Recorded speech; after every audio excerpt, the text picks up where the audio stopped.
आइए कक्षा 9 के विद्यार्थी, आप लोगों का हिंदी क्लास में स्वागत है।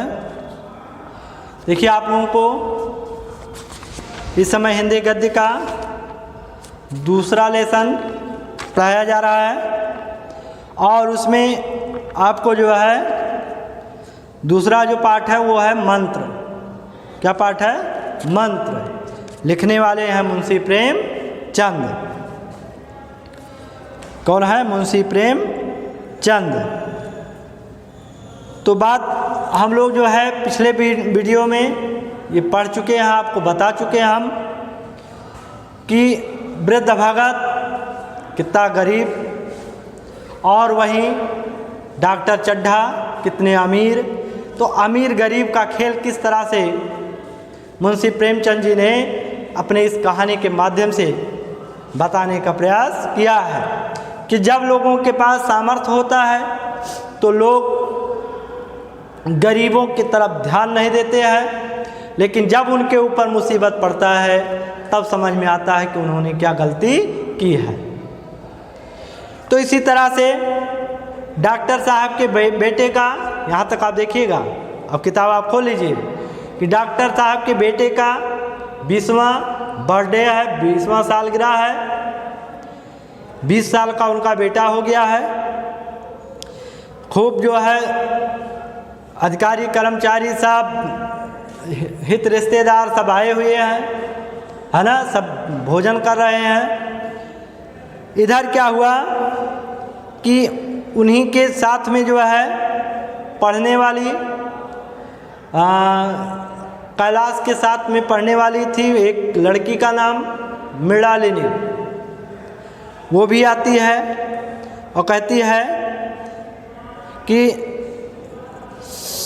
जरा मतलब सांप कहाँ है और जरा मुझे दिखा दो।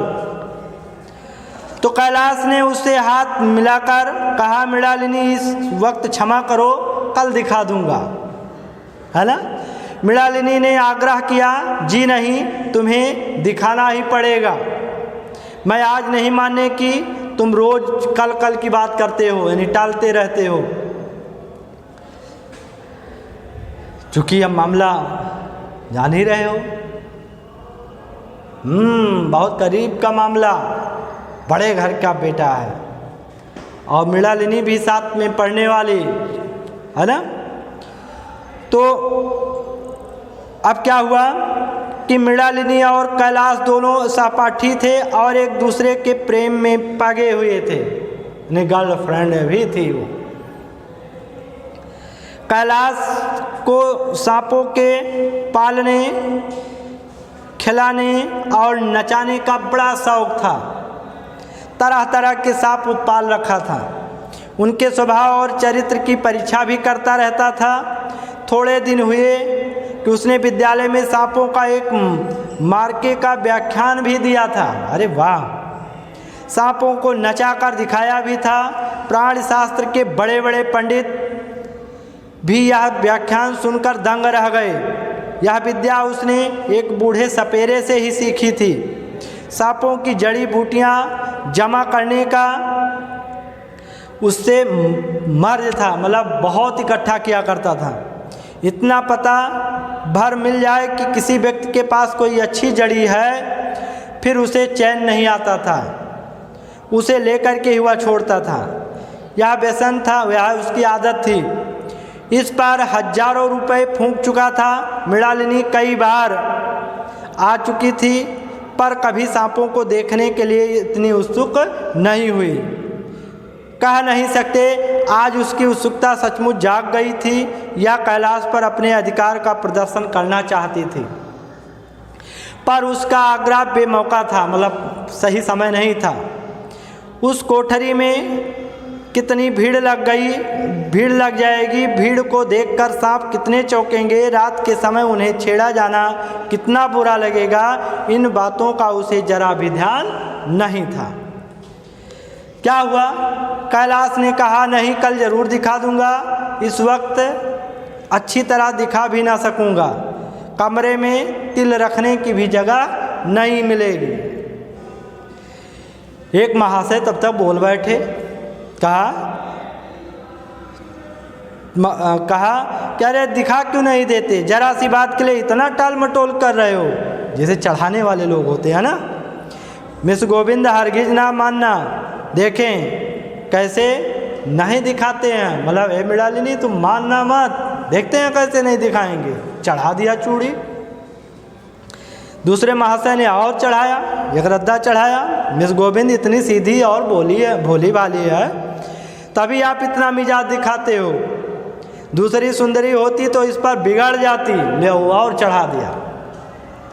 तीसरे साहब ने तो मजाक उड़ा दिया, अजीब बोलना छोड़ देती। भला कोई बात है इस पर? आपको दावा है कि जो है मृणालिनी के लिए जान हाजिर है, आप दावा करते हो जान हाजिर है। और मृणालिनी ने देखा कि ये सोहदे तो रंग चढ़ा रहे हैं, तो बोली अच्छा आप लोग मेरी वकालत मत करें, मैं खुद अपनी वकालत कर लूँगी, मैं इस वक्त सांपों का तमाशा नहीं देखना चाहती, चलो छुट्टी। मृणालिनी इस तरह से टाल देती है। इस पर मित्रों ने ठहाका लगाया। एक साहब बोले देखना तो अब आप सब कुछ चाहे, पर कोई दिखावे तब तो, मतलब सब देखना चाहते हैं, आप भी देखना चाहते हैं, लेकिन जब दिखावे तब तो। कैलाश को मृणालिनी की झेपी हुई सूरत देखकर मालूम हुआ कि वह उस वक्त इतना इनकार वास्तव में उसे बुरा लगा। वह प्रीत भोज समाप्त हुआ और गाना शुरू हुआ। उसने मृणालिनी और अन्य मित्रों को सांपों के दरवे के सामने ले जाकर महुअर बजाना शुरू कर दिया। क्या बजाना? महुअर बजाना शुरू कर दिया, यानी बेन। फिर एक गाना खोलकर एक सांप को निकालने लगा। और क्या कमाल था, ऐसा जान पड़ता था कि कीड़े उसकी एक एक बात, उस मन का एक एक भाव समझते हैं। किसी को उठा लिया, किसी को गर्दन में डाल लिया, किसी को हाथ में लपेट लिया। मृणालिनी बार बार मना करती कि उन्हें गर्दन में ना डालो, दूर ही से दिखा दो, बस जरा नचा दो। कैलाश की गर्दन में सांपों को लिपटते देखकर उसकी जान निकल गई, जान निकल जा रही थी, मतलब बहुत डर रही थी कि नाहक ही हमने इस तरह से कह दिया कि जो है कह दिया कि क्यों, मतलब सांप का खेल हम देखना चाहते हैं। वो पश्चाताप कर रही थी, सोचने लगी कि इस तरह से ये ठीक नहीं है। कैलाश की गर्दन में सांप क्या हुआ कि मगर कैलाश एक ना सुना। प्रेमिका के सम्मुख अपने सर्प कला प्रदर्शन का ऐसा अवसर पाकर वह कब चूकता। एक मित्र ने टीका टिप्पणी किया कि दांत तोड़ दिए गए हैं, तब इस तरह से दिखा रहे हैं। कैलाश हंसकर बोला, दांत तोड़कर मदारियों का काम है, दांत तोड़कर दिखाना मदारियों का काम है, किसी के दांत नहीं तोड़े गए हैं, कहिए तो दिखा दूं। कहकर उसने एक काले सर्प को पकड़ लिया और बोला, मेरे पास इससे बड़ा और जहरीला दूसरा सांप नहीं है, अगर किसी को काट ले तो आदमी आनंद फानन में ही मर जाएगा। इस तरह से कहे। अब क्या हुआ कि जो है, अब क्या कह रही है कि जो है इसके कांटे का मंत्र भी नहीं है, इसके दांत दिखा दूं। मृणालिनी ने हाथ जोड़कर कहा, नहीं, मुझे अब सांप नहीं देखना है, ईश्वर के लिए छोड़ दो उसे।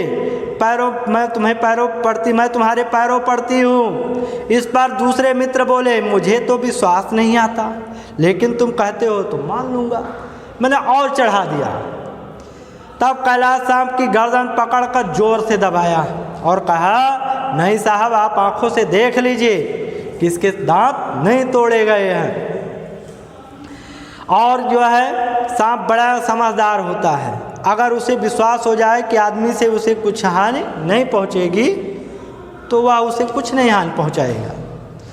मृणालिनी ने जब देखा कि कैलाश पर इस वक्त भूत सवार है तो वह जो है तमाशा न करने के विचार में कहा, अच्छा भाई अब यहाँ चलो, देखो मैं गाना शुरू हो गया है, आज मैं भी कोई चीज़ सुनाऊंगी। बोला, टालना चाहती थी।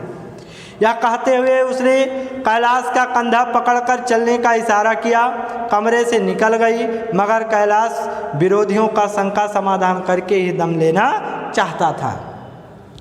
उसने सांप की गर्दन को जोर से दबाई, इतनी जोर से दबाई कि उसका मुंह लाल हो गया, देह की सारी नसें कड़ी हो गईं। सांप ने अब तक उसके हाथों ऐसा व्यवहार ना देखा कि उसकी समझ में ना आता था कि मुझसे क्या करना चाहते हैं। उसे शायद भ्रम हुआ कि यह मुझे मार डालना चाहते हैं, अतः वह आत्मरक्षा के लिए तैयार हो गया, यानी सर्प भी अपने आप को तैयार हो गया।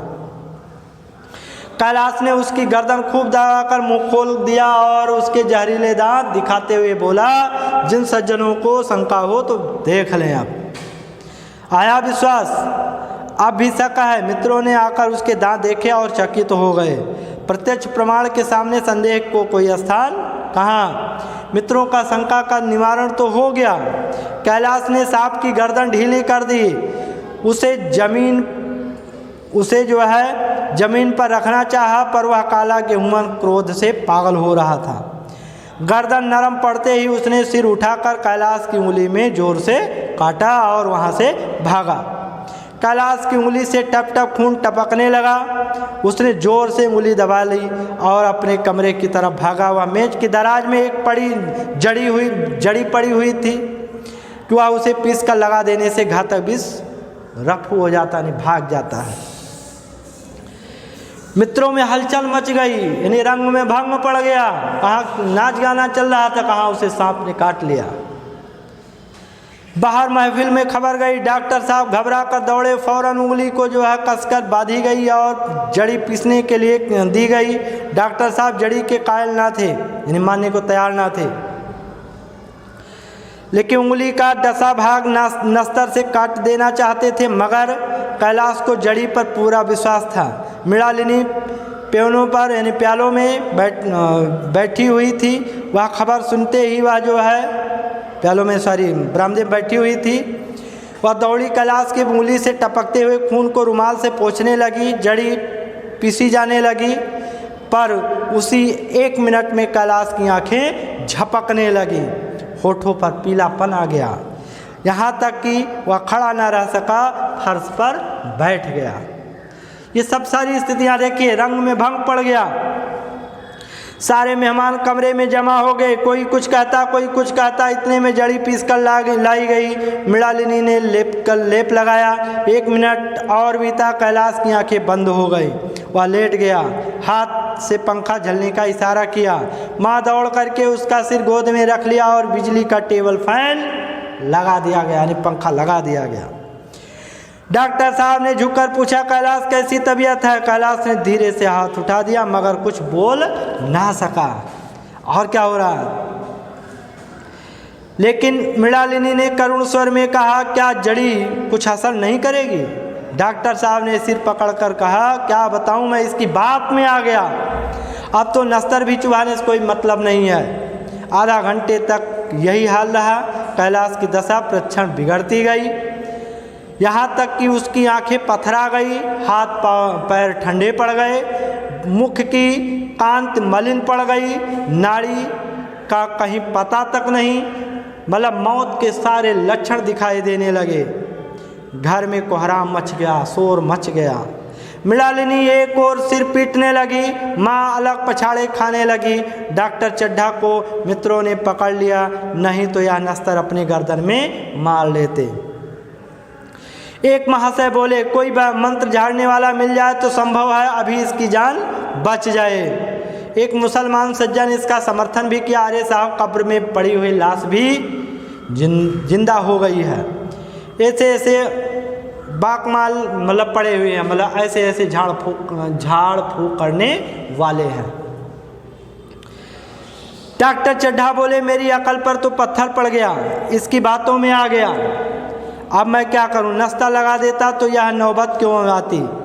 बार बार समझाता रहा कि बेटा सांप ना पालो, मगर कौन सुनता। बुलाइए इसी झाड़ फूक करने वाले को बुलाइए, मेरा सब कुछ ले ले, मेरी सारी जायदाद ले ले, उसके पैरों पर मैं पैरों पर जायदाद रख दूंगा, लगोटी बांध कर घर से निकल जाऊंगा, मगर मेरा कैलाश उठ जाए। ईश्वर के लिए किसी को बुलवाइए। एक महाशय का किसी झाड़ने वाले से परिचय था, वह दौड़कर उसे बुला कर लाए, मगर कैलाश की सूरत उसे मंत्र चलाने की हिम्मत ना पड़ी। बोला, अब क्या हो सकता है सरकार, जो कुछ होना था वह हो गया। जैसे इस तरह से वो बोला झाड़ फूँक करने वाला, तो डॉक्टर साहब ने कहा, अरे मूर्ख, या क्यों नहीं कहता कि जो कुछ ना होना था वह हो चुका। जो कुछ होना था वो हुआ कहाँ। माँ बाप ने बेटे का सेहरा कहाँ देखा, यानी शादी बंधन कहाँ देखा। मृणालिनी का कामना तर क्या पल्लव और पुष्प रंजित हुआ, क्या शादी उसकी हो सकी। मन के वह स्वर्ण स्वप्न जिसने आनंद का स्रोत बना हुआ था, क्या पूरे हो गए। जीवन के नित्यमय तारिका मंडल सागर में आमोद की बहार लुटते हुए क्या उसकी नौका जलमग्न नहीं हो गई। जो ना होना था वह हो गया। वही हरा भरा मैदान, वही सुनहरी चांदनी एक निशब्द संगीत की भांति प्रकृति पर जो है छाई हुई थी। वह मित्र समाज था, वही मित्र समाज था। मनोरंजन के सामान थे, मगर जहाँ हास्य की धुन थी वहीं अब करुण करंदन था, वहीं लोग चिल्ला रहे थे। शहर में कई मील दूर एक छोटे से घर में एक बूढ़ा बुढ़िया अंगीठी के सामने बैठे जाड़े की रात काट रहे थे। और रात काट रहे थे, ठंडी का दिन था। बूढ़ा नारियल पीता हुआ बीच बीच में खांसता था। बुढ़िया दोनों घुटनों में सिर डाले हुए बैठी ताक रही थी। एक मिट्टी के तेल की कुप्पी ताक पर रखी जल रही थी, और जो है घर में चारपाई थी, ना बिछौना। एक जो है किनारे थोड़ी सी पुआल पड़ी हुई थी। इसी कोठरी में एक चूल्हा भी था। बुढ़िया जो है उपले और सूखी लकड़ियाँ बटोरती थी। बूढ़ा रस्सी बढ़ता था, यानी भरता था और बेच कर लाता और जीविका चलाता था। उन्हें किसी ने रोते देखा ना हंसते। उनका सारा समय जीवित रहने में ही कट जाता। मौत द्वार पर खड़ी थी, रोने या हंसने की कहाँ उसको फुर्सत थी उन लोगों को। बुढ़िया ने पूछा, कल के लिए सन है तो है ना, काम क्या करोगे। जाकर झगड़ू साहू से 10 सेर सन उधार ले आऊँगा, बूढ़ा बोला। उसके पहले के पैसे तो दिए ही नहीं, और उधार कैसे देगा वो। बुढ़िया ने कहा, ना देगा तो ना सही, घास तो कहीं नहीं गई है। दोपहर तक क्या 2 आने की भी नहीं काटूंगा, काट दूंगा 2 आने की घास। इतने में एक आदमी ने द्वार पर आवाज़ दी, भगत भगत क्या सो गए, जरा किवाड़ खोलो। भगत ने उठकर किवाड़ खोली। एक आदमी ने अंदर आकर कहा, कुछ सुना। अरे डॉक्टर चड्ढा बाबू के लड़के को सांप ने काट लिया है। अरे बाप। भगत ने चौंक कर कहा, चड्ढा बाबू के लड़के को, वही चड्ढा बाबू जो छावनी बंगले में रहते हैं। हाँ, शहर में हल्ला मचा हुआ, जाते हो तो जाओ, आदमी बन जाओगे। मतलब अगर उनके बेटे को जिला दिए तो आदमी बन जाओगे। बूढ़े ने कठोर भाव से हिलाकर कहा, मैं नहीं जाना, मैं नहीं जाता, मेरी बला जाए, मैं क्यों जाऊं। वही चड्ढा खूब जानता हूं, भैया को लेकर गया था, खेलने जा रहे थे, पैरों पर गिर पड़ा, एक नज़र नहीं देखा, मगर सीधे मुंह से बात तक नहीं की। भगवान बैठे सुन रहे थे। अब जान पड़ेगा बेटे का गम कैसा होता है। कई लड़के हैं। नहीं जी, यह तो एक लड़का है, सुना है, सबने जवाब दे दिया है। भगवान बड़ा कारसाज है। इस वक्त तो मेरी आंखों में आंसू नहीं निकल रहे हैं। उन्हें तनिक भी दया नहीं आई। उनके द्वार पर तो वह बात ना पूछता। तो इस तरह से अब इतनी बड़े बातें यहाँ पर सब चल रही है। अगले दिन हम लोग जो है और अब पढ़ेंगे, ठीक है। और इसकी आप जो है अभी पढ़ें और तैयारी करें, फिर आगे हम पढ़ा करके तब आपको क्वेश्चन दे देंगे, ठीक है। ऐसे आप इसको तैयार करेंगे। ये रहा मंत्र पाठ मुंशी प्रेमचंद। आज का वीडियो यहीं तक। ओके, धन्यवाद।